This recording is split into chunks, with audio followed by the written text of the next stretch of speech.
19th സെഞ്ച്വറിയുടെ അവസാന കാലഘട്ടത്തിൽ science പരമായിട്ടാണ് ആദ്യം ആർഗ്യുമെന്റ് വെച്ചത് ദൈവത്തിന്റെ ആവശ്യമില്ല, ദൈവം ഇല്ലാതായെന്ന്. പക്ഷെ അതിന്റെ റാമിഫിക്കേഷൻ കണ്ടത് was in the raw society that we saw it playing out and the chaos and the disorder that followed. പക്ഷെ സയൻസ് തന്നെ അപ്പാരന്റ്ലി പുറത്തു കളഞ്ഞ ദൈവം സയൻസിലൂടെ തന്നെ is now back in the picture.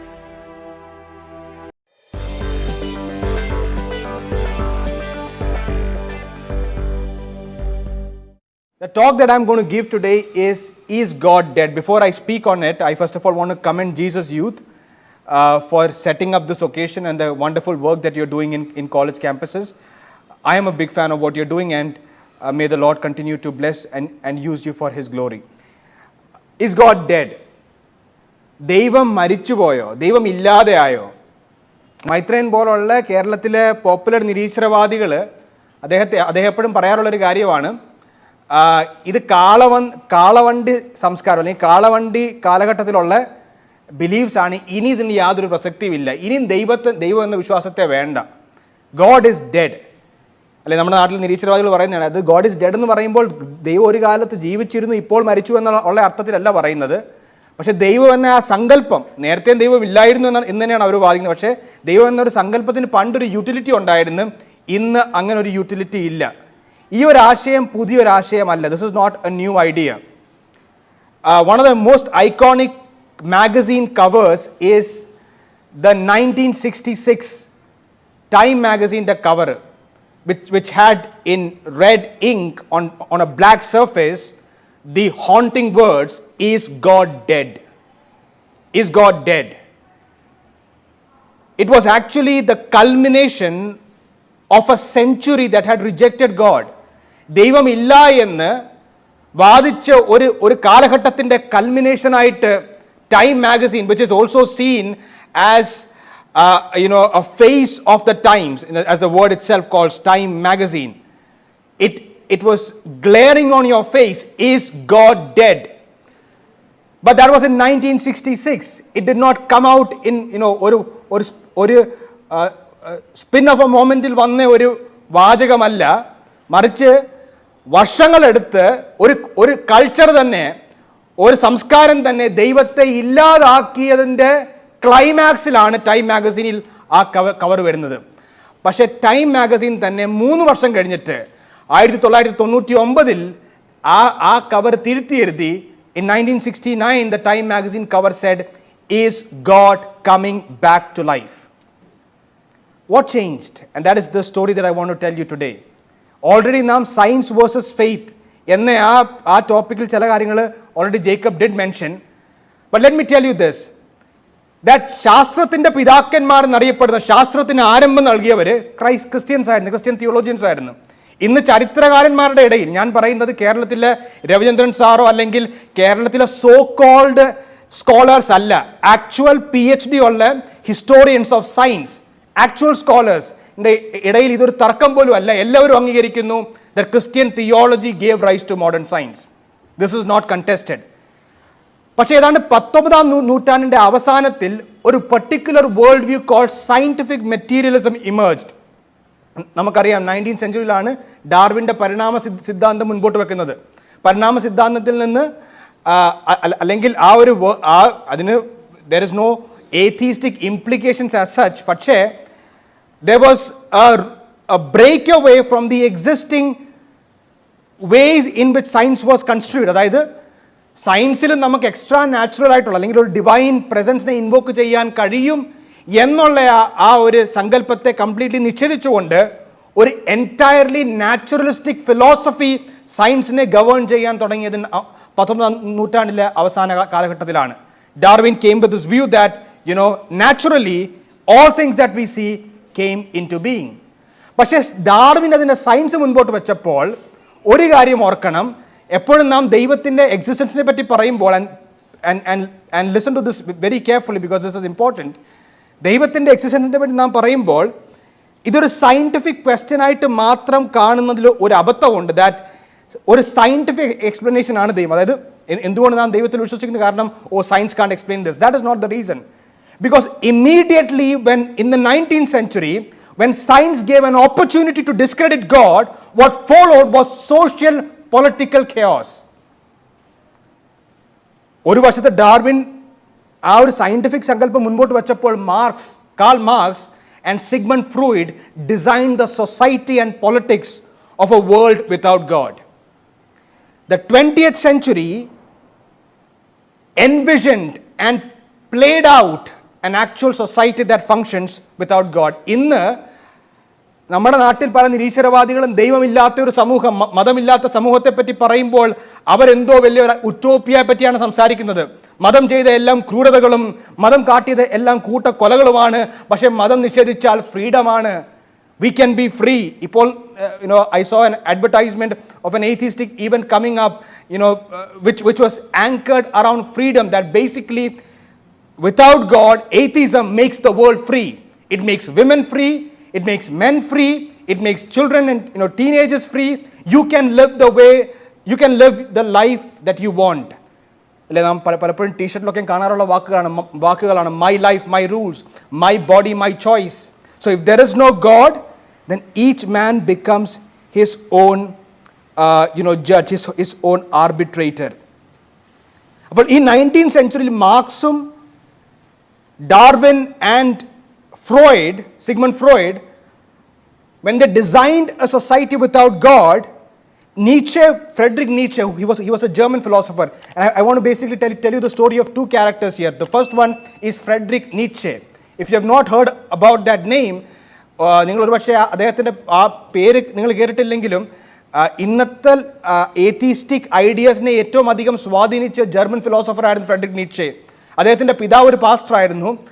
ഒരു ക്രൈസ്തവ കുടുംബത്തിൽ ജനിച്ചു വളർന്നയാൾ. അദ്ദേഹത്തിൻ്റെ ചെറുപ്പത്തിൽ തന്നെ അദ്ദേഹത്തിൻ്റെ പിതാവ് passed away, and that made him bitter towards God, and slowly and gradually he became an atheist. And he basically was the forefather or the father of, in many sense, the modern kind of atheism that we are seeing today. അദ്ദേഹത്തിൻ്റെ വളരെ പോപ്പുലറായ ഒരു പാസേജാണ് the parable of the madman in Thus Spake Zarathustra. That's a mouthful of a name for a book, but basically ആ വർക്കിനകത്ത് നീറ്റ്ഷെ ഒരു ദൈവമില്ലാത്ത ഒരു സമൂഹവും, അതായത് അതിൻ്റെ central character is a person called Zarathustra. He's a dancer who comes from the mountains and then speaks about an alternate philosophy, an alternate world, where basically he declares that ദൈവമില്ലാത്ത ഒരു സമൂഹം ഏത് രീതിയിൽ ഫങ്ഷൻ ചെയ്യണം എന്നുള്ള ഒരു blue print നൽകുന്ന ഒരു പുസ്തകമാണ് Thus Spake Zarathustra. അതിൽ ഒരു ഭ്രാന്തനായ മനുഷ്യൻ ദൈവം മരിച്ചുപോയി, ഗോഡ് ഈസ് ഡെഡ് എന്ന് പ്രഖ്യാപിക്കുന്ന വാക്കുകൾ has echoed through the corridors of history, and even today it still echoes in our culture. This is what he says: "Where is God?" he cried, this madman. "I will tell you, we have killed him, you and I, all of us, we are his murderers. But how did we do this? How did we drink up the sea? Who gave us the sponge to wipe away the entire horizon? What were we doing when we unchained this earth from its sun? Whither is it moving now? Whither are we moving? Away from all suns? Are we plunging forward, backward, sideward, in all directions? Is there any up or down? Are we not straying as through an infinite nothing? Do we not feel the breath of empty space? Has it not become colder? Is not night continually closing in on us? Do we not now need to walk with lights lit in the morning hours?" He goes on to say that we have killed God, God is dead, God remains dead, God's decomposed too, we have killed him. Now, I've already read a few poetic words, I'll just break it down for you. What basically he's saying is that Nietzsche was a brilliant man. I mean, he was a thoughtful atheist. So it's not like നമ്മുടെ നാട്ടിൽ കാണുന്ന പോലത്തെ നിരീശ്വരവാദിയല്ല. നീച്ചയ്ക്ക് ബോധ്യപ്പെട്ടൊരു കാര്യമുണ്ട്, ദൈവമില്ല എങ്കിൽ, ദൈവം മരിച്ചുപോയെന്ന് അദ്ദേഹം പ്രഖ്യാപിക്കുമ്പോൾ അദ്ദേഹം പറയുന്നൊരു കാര്യമുണ്ട്, ദൈവമില്ല എങ്കിൽ ഇനി ഒരു റെഫറൻസ് പോയിന്റ് ഇല്ല. ദൈവമില്ല എങ്കിൽ ധാർമ്മികതയ്ക്ക് ഒരു റെഫറൻസ് പോയിന്റ് ഇല്ല, ദൈവമില്ല എങ്കിൽ സമൂഹത്തിന് ഒരു റെഫറൻസ് പോയിന്റ് ഇല്ല. And he goes on to say that അദ്ദേഹത്തിന് മറ്റ് വർക്കുകളിൽ like the genealogy of morals അദ്ദേഹം മുന്നോട്ട് വെക്കുന്ന ഒരു കാര്യമുണ്ട്. 20-ാം നൂറ്റാണ്ട്, അദ്ദേഹം എഴുതുന്നത് 19th സെഞ്ചുറിയുടെ ഏറ്റവും അവസാന സമയത്താണ്. 20-ാം നൂറ്റാണ്ട്, the next century will be the bloodiest century in history. അടുത്ത നൂറ്റാണ്ടിൽ നാം കാണിക്കാൻ പോകുന്ന ക്രൂരതകൾ, the wars that we would commit would be great. He foresaw that. He saw it as a consequence of his atheism. നിങ്ങൾക്കറിയണ്ടേ, 20-ാം നൂറ്റാണ്ടിൽ നാം വളരെ it's with great regret that we recall the great evils of the Nazi regime under Adolf Hitler. Adolf ഹിറ്റ്ലറിനെ ഏറ്റവും അധികം സ്വാധീനിച്ച philosopher Frederick നീറ്റ്ഷെ ആയിരുന്നു. അദ്ദേഹം എഴുതിയ ജീനിയോളജി ഓഫ് മോറൽസ് ഈ സിദ്ധാന്തമായിരുന്നു അദ്ദേഹത്തെ പ്രേരിപ്പിച്ചത്. കാരണം നീറ്റ്ഷെ മുൻപോട്ട് വെച്ച ഒരു കാതലായ കാര്യം, ദൈവമില്ലാതായാൽ മറ്റൊരുവൻ ദൈവമാവണം. The idea of the Ubermensch, the idea of the superman, the overman. കാരണം ദൈവം ഒരു റെഫറൻസ് പോയിന്റ് ആയിട്ടില്ലെങ്കിൽ ഒരു സമൂഹത്തെ നയിക്കാൻ ആ സമൂഹത്തിന്റെ റെഫറൻസ് പോയിന്റ് ആയിട്ട് the mighty should rise. This was in line with the idea of the survival of the fittest that Darwin put forward. കാരണം ദൈവമില്ലാത്ത ഒരു പരിണാമം വഴിയാണ് മനുഷ്യർ സൃഷ്ടിക്കപ്പെട്ടെങ്കിൽ, അല്ലെങ്കിൽ ടേക്ക് ദ വേർഡ് സൃഷ്ടിക്കപ്പെട്ട out, take the word created out, പരിണമിച്ച് ആണ് മനുഷ്യർ ഉണ്ടായി വന്നെങ്കിൽ പരിണാമത്തിൻ്റെ അടിസ്ഥാന പ്രിൻസിപ്പിൾ എന്താ? The survival of the fittest. There is no equality between genders. There is no equality between male and female. The male is dominant. നിങ്ങൾ ഏത് ആനിമൽ വർഗത്തെ എടുത്താലും it's the masculine male that is dominant. And if you are going to go by the evolutionary standards, then you cannot be equal. അതുകൊണ്ടാണ് ആധുനിക ജനാധിപത്യത്തിന്റെ അടിസ്ഥാനത്തിൽ കിടക്കുന്ന വാക്കുകൾ എന്താ? I hope that you have studied it in the opening words of the Declaration of Independence, American Declaration of Independence. എന്താ പറയുന്നത്? We hold these truths to be self-evident that all men are created equal. കാരണം അവർ created equal അല്ല എങ്കിൽ, evolution വഴിയാണ് മനുഷ്യൻ വന്നെങ്കിൽ equality എന്നൊരു കൺസെപ്റ്റേ ഇല്ല. അതുകൊണ്ട് നിരീശ്വരവാദികള് ഒരു ഭാഗത്ത് അവര് purely random naturalistic non God evolution മുൻപോട്ട് വെക്കുമ്പോൾ അവർക്ക് ഇക്വാലിറ്റിക്ക് ഒരു ബേസിസ് ഇല്ല. There is no way that they can construe or construct a society without God and still have you can't basically have the goodies out of it and just take the concrete substance away. So Nietzsche മുൻപോട്ട് വെച്ച ഈ ഒരു idea that God is dead had serious repercussions on the 20th century. 20th century, you take the Nazis, the communist regime under Stalin, then the Maoist China, the two great world wars. Nietzsche പ്രവചിച്ച പോലെ തന്നെ the 20th century became the bloodiest century in history. 20-ാം നൂറ്റാണ്ടിൽ മറ്റ് 19 നൂറ്റാണ്ടുകൾ ഒരുമിച്ച് വെച്ചാലും അതിൽ നാം കൊന്നൊടുക്കിയതിനേക്കാളും കൂടുതൽ കൂട്ടക്കൊലകളാണ് 20-ാം നൂറ്റാണ്ടിൽ നാം കാട്ടിയത്. ഞാൻ ആദ്യം പറഞ്ഞ പേര് ഫ്രെഡറിക് നീറ്റ്ഷെ, രണ്ടാമത്തെ ഒരു പേരും കൂടെ പറയാം, Alexander Solzhenitsyn. He won the Nobel Prize in Literature in 1970. Solzhenitsyn was a Russian writer. അദ്ദേഹം വളർന്നത് during the time when the Bolsheviks were taking on Soviet Russia. ആ കാലഘട്ടത്തിൽ അദ്ദേഹം ഒരു ക്രൈസ്തവ കുടുംബത്തിൽ വളർന്നയാള്. He was influenced by the philosophy of Marx and Lenin and by this Nietzsche atheist philosophy, and he became an atheist. അദ്ദേഹം ഒരു നിരീശ്വരവാദിയായി. He was part of the Red Army of the Soviet Army. ആ കാലഘട്ടത്തിൽ അവിടുത്തെ dictator ആയിരുന്ന Joseph സ്റ്റാലിനെ വിമർശിച്ചുകൊണ്ട് ഒരു private ലെറ്ററിൽ അദ്ദേഹം ചില പരാമർശങ്ങൾ നടത്തി. ആ പരാമർശങ്ങളുടെ പുറത്ത് അദ്ദേഹത്തെ he was put to the Gulag. The Gulag was the forced labor camps of the Soviet Union, and then he was put in internal exile. ആ കാലഘട്ടത്തിൽ അദ്ദേഹം എഴുതിയ for his writings was what basically won him the Nobel Prize in Literature. പക്ഷേ during that time he came back to Christianity when he saw the idea of this overman. അതായത് അദ്ദേഹത്തിൻ്റെ സമൂഹത്തിൽ നീറ്റ്ഷെ മുൻകൂട്ടി കണ്ട ദൈവമില്ല എങ്കിൽ മറ്റൊരുവൻ ദൈവമാകണം. ആ ദൈവമായിരുന്നു Joseph Stalin for the Russians. പക്ഷെ അങ്ങനെ മനുഷ്യൻ ദൈവമായാൽ, മനുഷ്യൻ ധാർമ്മികതയുടെ സ്റ്റാൻഡേർഡ് സ്വന്തം കയ്യിലെടുത്താൽ, കാണുന്ന ക്രൂരതകൾ കണ്ടിട്ട് ഇദ്ദേഹം he came back to Christianity, he came back to this belief in God. 20-ാം നൂറ്റാണ്ടിലെ ക്ലോസിങ്ങിൽ, 20-ാം നൂറ്റാണ്ടിൻ്റെ അവസാന കാലഘട്ടത്തിൽ അദ്ദേഹം പറയുന്ന വാക്കുകൾ, when he won the Templeton Prize, pay attention to these words.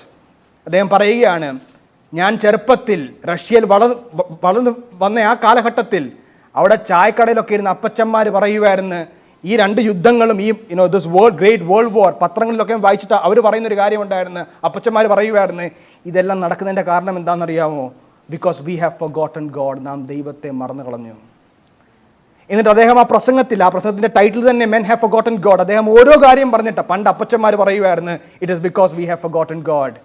He says this, more than half a century ago when I was still a child, I recall a number of older people offer the following explanation for the great disasters that had befallen Russia.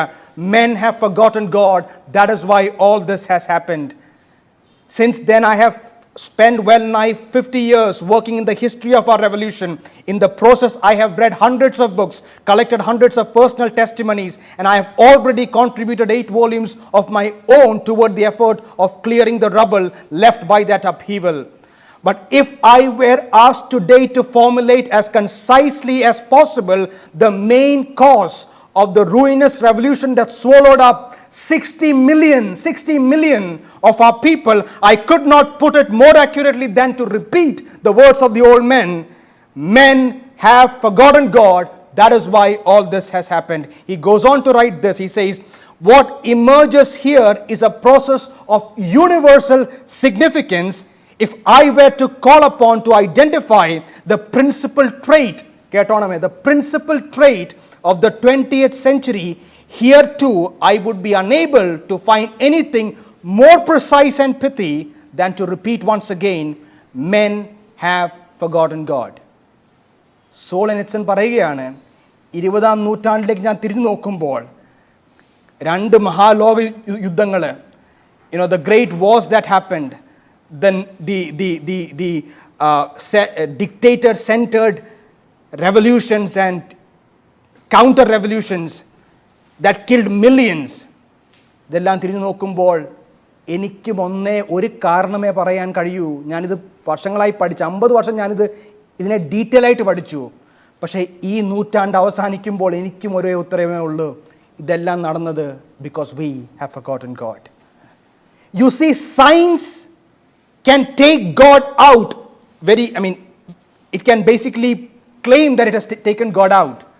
But God is not an answer to science, the gaps in science. God is the only foundation on which a society can be built, irrespective of the science involved. In short, piecing the story together, 19th century അവസാന കാലഘട്ടത്തിൽ science പരമായിട്ടാണ് ആദ്യം argument വെച്ചത്, ദൈവത്തിൻ്റെ ആവശ്യമില്ല, ദൈവം ഇല്ലാതായെന്ന്. പക്ഷെ അതിൻ്റെ റാമിഫിക്കേഷൻ കണ്ടത് was in the raw society that we saw it playing out, and the chaos and the disorder that followed. പക്ഷേ സയൻസ് തന്നെ അപ്പാരൻ്റ്ലി പുറത്ത് കളഞ്ഞ ദൈവം സയൻസിലൂടെ തന്നെ is now back in the picture. ഞാൻ പറഞ്ഞല്ലോ, 1966 Time magazine asked, is God dead? 1969 it asked the question, out of curiosity, is God coming back to life? What God brought God back to life? What God brought God back into the frame of reference?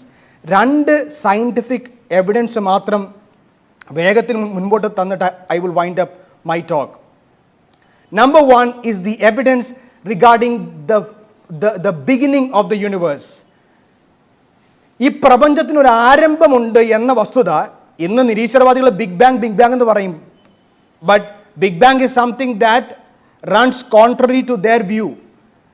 കാരണം പ്രപഞ്ചത്തിന് ഒരു ആരംഭം ഉണ്ടെന്നുള്ള idea, when it was first proclaimed, it was by a Catholic priest, and theologian George Lemaitre, അദ്ദേഹമാണ് ആദ്യമായിട്ട് big bang സിദ്ധാന്തം മുൻപോട്ട് വെക്കുന്നത്. ആ സിദ്ധാന്തം അദ്ദേഹം മുൻപോട്ട് വെക്കുമ്പോൾ ആ കാലഘട്ടത്തിലെ പ്രശസ്ത നിരീശ്വരവാദികളായ ഫിസിസിസ്റ്റുകൾ ഫ്രെഡ് ഹോയിൽ പോലെ ഉള്ളവർ അദ്ദേഹത്തെ കളിയാക്കിക്കൊണ്ട് പറഞ്ഞ് ഇദ്ദേഹം ഉൽപ്പത്തി പുസ്തകം 1-ാം അധ്യായം 1-ാം വാക്യം തെളിയിക്കാൻ വേണ്ടിയാണ് ഈ സിദ്ധാന്തം മുൻപോട്ട് വെക്കുന്നത്. അതായത് ജോർജ് ലെമത്തർ അത് മുൻപോട്ട് വെച്ചപ്പോൾ അദ്ദേഹം ആ സിദ്ധാന്തത്തെ വിളിച്ചത് the hypothesis of the primeval atom. Fred Hoyle, നിരീശ്വരവാദിയായ സർ ഫ്രെഡ് ഹോയിൽ കളിയാക്കിക്കൊണ്ട് വിളിച്ച പേരായിരുന്നു ബിഗ് ബാങ് സിദ്ധാന്തം, or this idea of a stupid big bang. That's the name that is used today. That's a word that we use. എന്താണ് ഇവിടെ problem? കാരണം for a long time, even before science modern science വരുന്നതിന് മുൻപ് വരെ പല കൾച്ചേഴ്സും വിചാരിച്ചുകൊണ്ടിരുന്നത് പ്രപഞ്ചത്തിന് ഒരു ആരംഭമില്ല. The universe did not begin. പ്രപഞ്ചത്തിന് ആരംഭമില്ലെങ്കിൽ പ്രപഞ്ചത്തിൻ്റെ കോസ് അന്വേഷിക്കേണ്ട കാര്യമുണ്ടോ? ഇല്ല. പ്രപഞ്ചത്തിനൊരു കോസ് വേണോ? വേണ്ട. കാരണം പ്രപഞ്ചം എക്കാലത്തും ഇറ്റ് ഈസ് ജസ്റ്റ് ദെയർ. അവിടെ തന്നെ ലെബ്നിറ്റ്സ് ചോദിച്ച ഒരു ചോദ്യം would still persist. Why is there anything rather than nothing? Have you thought about it? Why is there anything? Not just the universe. Why is there anything rather than nothing? Just anything. If you ponder on that question, you need a solid, personal, intelligent explanation for the existence of just anything. പക്ഷേ പ്രപഞ്ചത്തിന് ഒരു ആരംഭം ഉണ്ടെന്നുള്ള വസ്തുത 20-ാം നൂറ്റാണ്ടിലെ ആദ്യ കാലഘട്ടത്തിൽ ഈ സിദ്ധാന്തം മുൻപോട്ട് വന്നപ്പോൾ ഈവൻ ആൽബർട്ട് ഐൻസ്റ്റീൻ വരെ ആദ്യം ചെയ്തത് അതിനെ കളിയാക്കി തള്ളിക്കളയുകയായിരുന്നു. But soon evidence after evidence emerged. I will just quickly list down few. The first is the Olbers paradox. That is basically something that predates the 20th century. അതായത് ഞാൻ big ബാങ്ങിൻ്റെ ഏറ്റവും ലളിതമായ സിമ്പിളായിട്ട് എക്സ്പ്ലെയിൻ ചെയ്യുന്ന, കാരണം I understand that there are science students and there are also known science students in this crowd. When you look at the night sky, പ്രപഞ്ചത്തിന് ഒരു ആരംഭമില്ലായിരുന്നെങ്കിൽ you would basically expect to see all stars. I will tell you why. രാത്രി ആകാശത്തോട് നോക്കുമ്പോഴത്തേന് സ്റ്റാർസും കാണാൻ പറ്റും, or you can see the light and also you can see the dark, the darkness between the lights. That is because if the universe is infinite, അതായത് it is literally non ending, നാം നോക്കുന്ന ഏത് ദിശയിലും ഒരു star should come in between. Let me just simply explain. Think of it like you are standing in between an infinite forest. അല്ലേ? നിങ്ങൾ ഏത് ദിശയിലോട്ട് നോക്കിയാൽ നിങ്ങൾ പച്ചപ്പേ കാണത്തുള്ളൂ. കാരണം എന്താ? എവിടെയെങ്കിലും ഒരു ഗ്യാപ്പ് വീണാൽ ആ ഗ്യാപ്പ് കുറേ അങ്ങോട്ട് പോകുമ്പോഴത്തേനും അവിടെ ഒരു മരം വരും. So the entire place would be green. The fact that, what Olbers paradox was able to show is that the fact that you are able to observe just night between the lights stands to show that the universe is not infinite. Because if it is infinite, there will be some star that at some distance that it will be all lights and no night. So this was maybe even prior to the Big Bang, this was a speculative paradox that was put forward to show that the universe had a beginning. പക്ഷേ big bang സിദ്ധാന്തം മുൻപോട്ട് വന്നപ്പോൾ ആദ്യമായിട്ട് what George Lemaitre put forward was that the universe is expanding. It had at one point, it was what we now call a point of singularity, a hot dense point. അവിടെ നിന്നാണ് universe expand ആയി, it started to expand. പക്ഷേ ഇതിന് കൺഫർമേഷനായിട്ട് വന്ന രണ്ട് കാര്യങ്ങളുണ്ട് after Lemaitre put forward this. One is the evidence from the red shift of the galaxies, which is basically it was first discovered by Edwin Hubble. Hubble എന്ന astronomer ആണ് ആദ്യം he observed this red shift, which is basically that distant galaxies, when you observe through the Hubble telescope, what you see is you see redness in the distant galaxies. Now I'm just talking a little science, but I will quickly break it down for you. ഇപ്പോൾ ഒരു siren ഉള്ള ഒരു ambulance നമ്മുടെ മുൻപിൽ പോകുമ്പോഴത്തേന് when it passes by, the noise is strong. When it goes off, the noise just dips. So when you, just to take you through that when it goes far, when the source and the observer distance കൂടുമ്പോൾ ആ sound waves in the wavelength of the sound waves stretches out, and that's why the noise dips, or the sound for the observer goes down. This same phenomenon is also seen in the case of light. So when you see, for example, why do we see red light as a signal to stop or a signal for danger? Because red നമുക്ക് വളരെ ദൂരെ നിന്നും കാണാം. കാരണം red is the extreme end of the color spectrum, and the extreme end of the color spectrum എന്ന് പറയുമ്പോഴത്തേന് that's where just like I told about the sound waves, the light waves ഏറ്റവും അധികം stretch ആകുന്നത് is in the color red. So when the galaxies are observed, we basically see that the galaxies are red. This is what scientists call red shifted. Now our red glimpse കാണുന്നു, which basically suggests that the galaxies have been expanding. They are just stretching out. They are further and further stretching out. This evidence further strengthened the Big Bang hypothesis that basically the universe had a point of beginning, and now it is going on, it is stretching out. ഈ evidence വെച്ച് Einstein ആദ്യം തള്ളിക്കളഞ്ഞ ഈ big bang തള്ളിക്കളഞ്ഞ Einstein refer to that him rejecting the big bang as the biggest mistake of his career. 20ാം നൂറ്റാണ്ട് മുൻപോട്ട് പോയപ്പോൾ പിന്നെയും വീണ്ടും തെളിവുകൾ one after the other came that the universe had a definite beginning in the past, that space, time, matter began to exist. Space-time matter began to exist at a definite point 13.8 billion years ago. Another solid evidence was the CMBR radiation, the cosmic background wave radiation, which was discovered in 1965 by Arno Penzias. Arno Penzias won the Nobel Prize for the same. CMBR radiation is basically just to again explain that very simply, ഇപ്പോൾ ഒരു bomb സ്ഫോടനം നടന്ന സ്ഥലത്തേക്ക് നിങ്ങൾ ഒരു 1-2 മണിക്കൂർ കഴിഞ്ഞ് അവിടെ ചെന്നാലും you will feel the heat there, because the radiation of the bomb is still in that vicinity. CMBR radiation, simply put, is the residue of the Big Bang or the Big Bang explosion that is still observed in space, scattered in space, but it's still the afterglow of that radiation is still observed. This discovery was made in 1965 by Arno Penzias. Arno Penzias ഈ കണ്ടുപിടുത്തത്തിന് 1978 Nobel സമ്മാനം ലഭിച്ചു. അതിനുശേഷം New York ടൈംസുമായിട്ട് നടത്തിയ ഒരു ചർച്ചയിൽ, ഒരു ഇൻ്റർവ്യൂവിൽ അദ്ദേഹത്തോട് ചോദിച്ചു, what does this all add up to? അദ്ദേഹത്തിൻ്റെ വാക്കുകൾ, എൻ്റെ കയ്യിൽ ബൈബിൾ, അതായത് ഉൽപ്പത്തി പുസ്തകവും മോശയുടെ പഞ്ചഗ്രന്ഥങ്ങളും സങ്കീർത്തനങ്ങളും മാത്രമേ ഉണ്ടായിരുന്നുവെങ്കിലും ബിഗ് ബാങ്കിൽ ഞാൻ കണ്ടുപിടിച്ച സത്യങ്ങൾ എനിക്ക് അവിടെ നിന്നും കാണാമായിരുന്നെന്ന്. കാരണം ബൈബിളിലെ ഫസ്റ്റ് വാക്യം എന്താ? In the beginning God created the heavens and the earth. In the beginning is time. God created the heavens, which is space, earth, which is matter. This is a remarkable parallel that still baffles modern scientists, that in the first verse of the Bible, this idea of simultaneous causation, that space and time and matter otta samayathu at one point immediately came into existence. This is exactly what is implied in the opening verses of Genesis.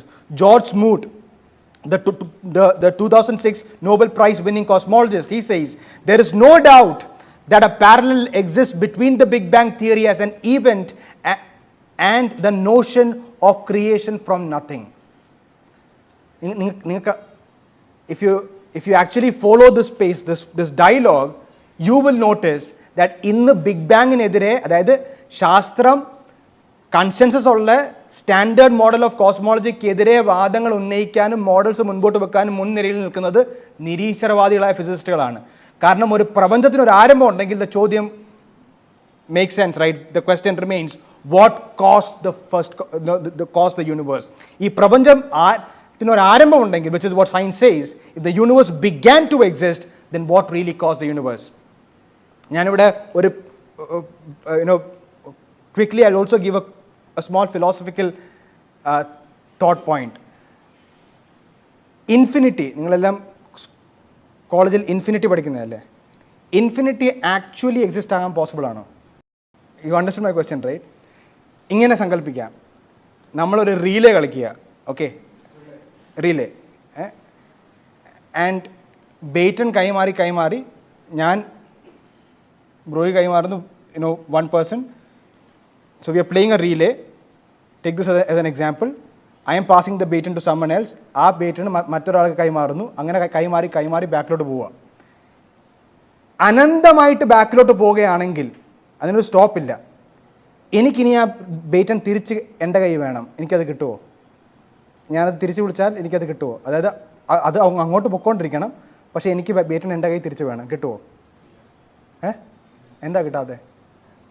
അവിടെ ഒരു ആരംഭമില്ല. അവിടെ ഒരു ആരംഭമില്ലെങ്കിൽ ബേറ്റൺ അങ്ങോട്ട് പൊയ്ക്കൊണ്ടേ ഇരിക്കുകയാണെങ്കിൽ എനിക്ക് തിരിച്ച് ബേറ്റൺ വേണമെങ്കിൽ കിട്ടുമോ? കാരണം അവിടുന്ന് ഒരു സ്റ്റാർട്ടിംഗ് പോയിന്റ് ഇങ്ങോട്ടില്ല.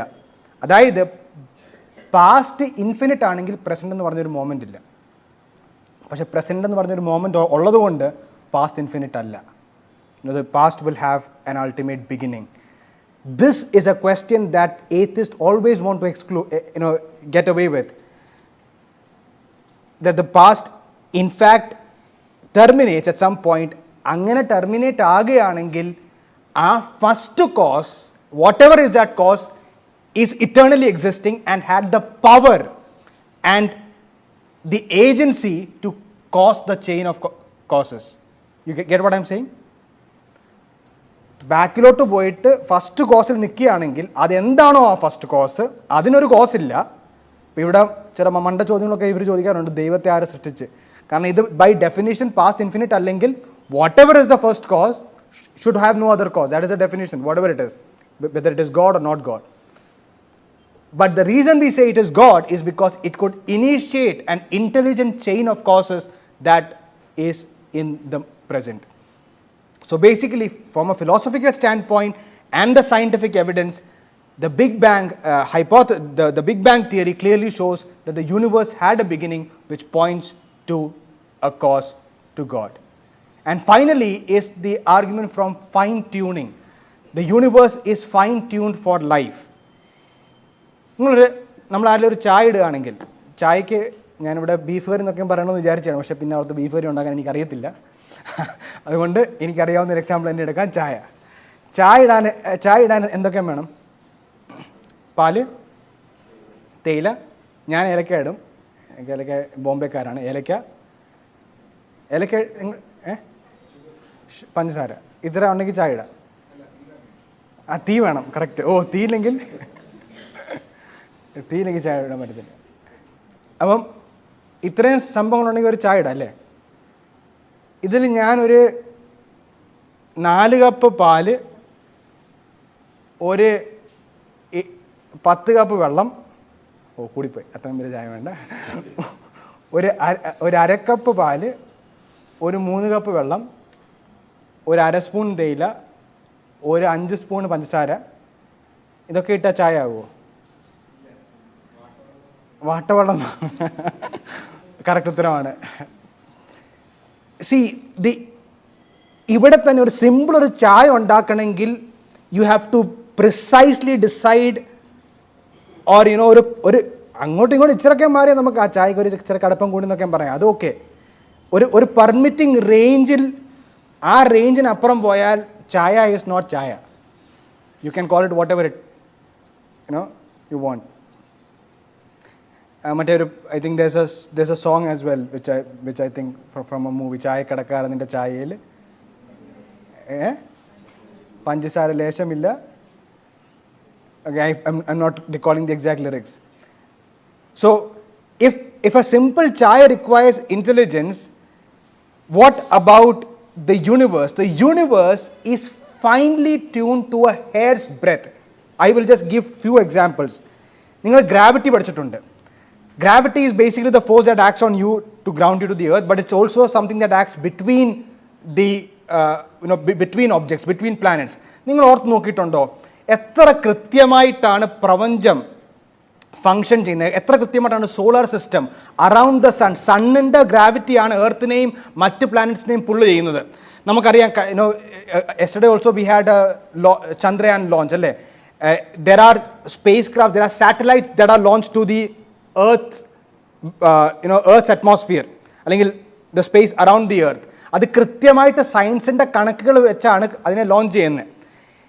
ഈ മനുഷ്യൻ ലോഞ്ച് ചെയ്യുന്ന സാറ്റലൈറ്റുകൾ എല്ലാ പീരിയോഡിക്കലി അവയുടെ ഓർബിറ്റുകളിൽ നിന്ന്, അവയുടെ പാന്താവുകളിൽ നിന്ന് വ്യതിചലിക്കുമ്പോൾ ഇന്നും സയൻറ്റിസ്റ്റുകൾ ചില കറക്ഷൻ ഫാക്ടേഴ്സ് ഇൻഡ്യൂസ് ചെയ്ത് അതിനെ വീണ്ടും ഓർബിറ്റിലേക്ക് കൊണ്ടുവരിക ചെയ്യാറ്. പക്ഷെ ഞാൻ ചോദിക്കട്ടെ, കോടാനുകോടി വർഷങ്ങളായിട്ട് ഈ സൗരയുധം, ഈ സോളാർ സിസ്റ്റം അതിൻ്റെ ഓർബിറ്റിൽ നിന്ന്, അതിൻ്റെ പാന്താവുകളിൽ നിന്ന് വ്യതിചലിക്കാതെ ഇന്നും കൃത്യമായിട്ട് സഞ്ചരിക്കുകയാണ് in proper elliptical orbits. It is possible because of this law of gravity that is acting on it. ആ gravity function, what makes it functional is a fundamental constant called the gravitational constant. I will not get to that figure. ആ number, ആ gravitational constant അല്പമെങ്കിലും അങ്ങോട്ടും ഇങ്ങോട്ടും, അത് ചായ ഇടുന്ന പോലല്ല, അല്പമെങ്കിലും ആ നമ്പർ അങ്ങോട്ടോ ഇങ്ങോട്ടോ മാറിയാൽ, നിങ്ങൾ ഗ്രാവിറ്റേഷണൽ കോൺസ്റ്റന്റ് ജി നിങ്ങൾ യൂസ് ചെയ്യാറുള്ളതാണ്, അത് അങ്ങോട്ടോ ഇങ്ങോട്ടോ മാറിയായിരുന്നെങ്കിൽ നാം ഇന്ന് കാണുന്ന പ്രപഞ്ചം ഉണ്ടാകില്ല. Life permitting universe would not be possible. അങ്ങോട്ടോ ഇങ്ങോട്ടോ എന്ന് പറയുമ്പോൾ എത്ര, +1 -1 അല്ല, +1/10⁻34, 1 followed by 34 zeros or 10 followed by 34 zeros. ഇത്ര fraction, that is what, that's ridiculously low, like 0.0000000, 34 zeros and 1. അങ്ങോട്ടോ ഇങ്ങോട്ടോ ഈ number മാറിയായിരുന്നെങ്കിൽ there would be no universe. I can state more constant like this. The electromagnetic force versus the force of gravity, 1 part in 10 to the power 37. The cosmological constant, 1 part in 10 raised to 122, which 10 raised to 120, 1 by 10 raised to 20. The mass density of the universe, 1 part in 10 raised to 59. The initial entropy, which is the most ridiculous, 1 part in 10 raised to 10 raised to 123. The initial disorderness, the initial rate of disorderness or entropy, ഇത്രയെങ്കിലും വ്യതിചലിച്ചായിരുന്നെങ്കിൽ universe ഉണ്ടാവില്ലായിരുന്നു. അപ്പോൾ നിങ്ങൾ വിചാരിക്കും ഈ നമ്പേഴ്സൊക്കെ പറയുമ്പോഴത്തേന് ഇവിടെ ഒരു രസകരമായ ഒരു കാര്യം പറഞ്ഞ് നമുക്ക് ക്ലോസ് ചെയ്യാം. മാത്തമാറ്റിക്സ്, നമ്പർ റിയൽ ആയിട്ടുള്ള സംഭവമാണോ അതോ നമ്മൾ സങ്കല്പിക്കുന്ന കാര്യമാണോ? റിയൽ ആയിട്ടുണ്ടോ? Does the number 7 actually exist?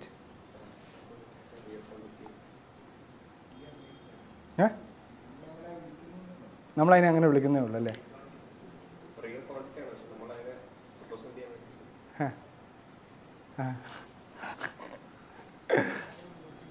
അപ്പം ആക്ച്വലി നമ്പേഴ്സ് എക്സിസ്റ്റ് ആവുന്നുണ്ടോ ഇല്ല, നമ്മൾ ഇൻവെന്റ് ചെയ്തതാണോ ഉപയോഗിക്കുന്നത്? അപ്പോൾ നമ്മൾ ഇൻവെന്റ് ചെയ്തതാണ്. ഓക്കെ, അത് നമ്മൾ ഡിസ്കവർ ചെയ്തതാണോ? നേരത്തെ ഉണ്ടായിരുന്നു നമ്മൾ ഡിസ്കവർ ചെയ്തതാണോ? അല്ല. അപ്പോൾ ഞാൻ ചോദിക്കട്ടെ, ഈ ഒരു സർക്കിൾ വരച്ച ആ സർക്കിളിൻ്റെ ഏരിയ എന്താ? ഇത് പറഞ്ഞില്ലെങ്കിൽ കോളേജിൽ πr². പൈയുടെ വാല്യൂ എത്ര? 22/3.14. It actually goes on. നമ്മളതിനെ ജസ്റ്റ് ഫോർ കാൽക്കുലേഷൻസ് സേക്ക് 3.14 അങ്ങ് തീർക്കുക. ഞാൻ ചോദിക്കട്ടെ, നമ്മൾ ആരും സൃഷ്ടിക്കപ്പെടുന്നതിന് മുൻപ്, before there is a mind to write πr², ഒരു സർക്കിൾ വരച്ചാൽ അതിനകത്തുള്ള ഏരിയ πr², ആ പൈയുടെ വാല്യൂ അവിടെ തന്നെ കാണുമോ അതോ ഇല്ലേ? ഉണ്ടാവും. അപ്പം നമ്മൾ കണ്ടുപിടിച്ചതാണ്. It is not something that, അതായത് യൂണിവേഴ്സിൻ്റെ എക്സ്പാൻഷൻ റേറ്റ്, ഈ പൈ പോലുള്ള വാല്യൂസ്, ഇതെല്ലാം നാം ഒരു സുപ്രഭാതം, അത് ഫോർ എക്സാമ്പിൾ പൈത്തോഗ്രസ് ഗ്രീക്കിൽ whatever be the numerals, അദ്ദേഹം ഇംഗ്ലീഷിലല്ല എഴുതി, whatever be the Greek numerals that he would have used, ഇന്ത്യയിൽ ഇടുന്ന whatever is the numerals they would have used, however you represent that അല്ലേ. ഇപ്പം ഹിന്ദിയിൽ 1 എന്ന് എഴുതുന്ന ഇങ്ങനെയാണെങ്കിലും ഇംഗ്ലീഷ് ഇങ്ങനെ എഴുതിയാലും അതിനെ റെപ്രസെൻറ്റ് ചെയ്യുന്ന what is being represented is the same അല്ലേ. So these numbers are already there. These numbers are already there. We have just discovered this is a miracle. ഇതിനെ യൂജീൻ ബിഗ്നർ, അദ്ദേഹം ഒരു നിരീശ്വരവാദിയാണ്, നോബൽ വിന്നിംഗ് ഫിസിസിസ്റ്റ്. അദ്ദേഹം ഇതിനെ വിളിക്കുന്നത് the miracle of the appropriateness of mathematics in the physical world. അതായത് പ്രപഞ്ചത്തിൽ എങ്ങനെയാണ് അബ്സ്ട്രാക്റ്റ് ആയ, the number 7 does not exist. Actually നമുക്ക് ഒരു ഇപ്പം 3 പേന ഇങ്ങനത്തെന്ന് പറഞ്ഞാൽ നിങ്ങൾക്ക് 3 പേന എടുത്തു തരാൻ പറ്റും. പക്ഷേ 3 ഇങ്ങനത്തെന്ന് പറഞ്ഞാൽ നിങ്ങൾ, കാരണം 3 when it apply to some real concrete എന്നാലേ മാത്തമാറ്റിക്സിന് അർത്ഥമുള്ളൂ അല്ലേ. പക്ഷെ നമ്മൾ പേപ്പറിൽ എഴുതി വെക്കുന്ന മാത്തമാറ്റിക്സ് ആക്ച്വൽ റിയൽ വേൾഡിൽ അതിൻ്റെ വാല്യൂസ് കൃത്യമാണ്. ആ വാല്യൂസ് അവിടെ ഇല്ലായിരുന്നെങ്കിൽ, ഞാൻ ഈ പറഞ്ഞ കോൺസ്റ്റൻസിൻ്റെ വാല്യൂസ് അല്പമെങ്കിലും അങ്ങോട്ടും ഇങ്ങോട്ടും ഈ നമ്പർ മാറിയായിരുന്നെങ്കിൽ പ്രപഞ്ചം ഉണ്ടാകില്ലായിരുന്നു. Solar system would not have been possible. This basically indicates a precise mind or a mathematician behind the universe. How foolish, how ridiculous it is to think otherwise, that it just came out of random chance. I'll just end with a quote from Lee Strobel, who was an investigative journalist who later came to Christ. അദ്ദേഹം വളരെ രസകരമായിട്ട്, അദ്ദേഹം നിരീശ്വരവാദിയായിരുന്നു. ദൈവവിശ്വാസത്തിനുള്ള തെളിവും അത് മാത്രമല്ല യേശു ക്രിസ്തുവിൻ്റെ ഉയർത്തെഴുന്നേൽപ്പിനൊക്കെയുള്ള തെളിവ് അദ്ദേഹത്തിന് മനസ്സിലാക്കി കഴിഞ്ഞപ്പോൾ, അദ്ദേഹത്തിൻ്റെ അതേ സ്കിൽ സെറ്റ് യൂസ് ചെയ്ത് അദ്ദേഹത്തിന് മനസ്സിലായപ്പോൾ അദ്ദേഹം പിൽക്കാലത്ത് പറയുന്ന വാക്കുകൾ, ടു കണ്ടിന്യൂ ഇൻ എയ്ത്തിസം, നിരീശ്വരവാദത്തിൽ തുടരാൻ, I would need to believe that nothing produces everything, non life produces life, randomness produces fine tuning, chaos produces information, unconsciousness produces consciousness, and non-reason produces reason. ചില പട്ടികൾ കൂടി വന്നിരുന്ന് ജീവിതത്തിന് അർത്ഥമുണ്ടോ ദൈവം ഉണ്ടോ എന്നൊന്നും ചർച്ച ചെയ്യാറില്ല. കണ്ടുണ്ടോ? പട്ടി കുറയ്ക്കുമ്പോൾ അതൊന്നും അല്ല ഒരു അല്ല. But can you imagine that you are basically here thinking of these big questions, applying your mind to the reality outside and being able to comprehend it? How on earth is it possible that a random explosion happened in billions of years ago, then some dance to and fro of matter and time and space eventually designed it this way that you and I, we are here talking about this? This is ridiculous. Atheism is nonsensical. അതുകൊണ്ടാണ് ഞാൻ ചോദിച്ചു തുടങ്ങിയ കാര്യം, ഇനി എത്ര പേരാണ് ഇവിടെ യുക്തിവാദികളായിട്ടുള്ളവർ? യുക്തിവാദികളൊന്ന് കൈവക്കിക്കേ. യുക്തി ഉപയോഗിക്കുന്ന ഒരാൾ, റീസൺ ഉപയോഗിക്കുന്ന ഒരാൾ cannot basically take the side of atheism, because atheism is a mockery of reason. May God bless you with these words. Thank you.